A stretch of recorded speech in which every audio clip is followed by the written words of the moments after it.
You've probably come across YC in an ad or scrolling through mental wellness tools.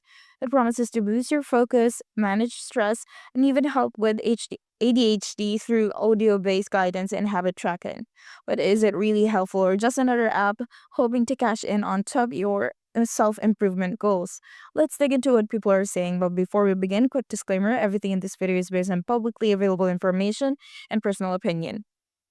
YC markets itself as a science backed app designed to improve productivity, focus, and mindfulness. It offers bite sized lessons, daily check ins, and self guided courses mainly through audio. The idea is to make self help feel more accessible and less overwhelming, especially for folks with ADHD or busy schedules. On Trustpilot, YC currently holds a 3.5-star average rating based on over 100 reviews. Some users say they really appreciate the calm tone and structure the app offers, helping them to stay motivated day to day.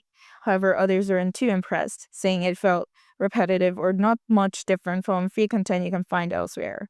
Over on Reddit, especially in ADHD related threads, a few people have mentioned using YZ to stay on track with their routines. Some liked how simple and short the content was, which made it easier to stick with, while others pointed out that it didn't really offer deep insight and the subscription felt a bit steep for what it delivers. So is YC worth trying?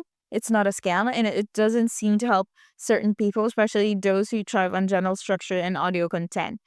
But it's not a one size fits all solution.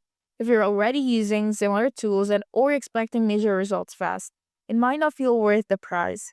That said, if you're looking for daily encouragement and small steps toward better habits, it could be a decent fit. Have you tried YC?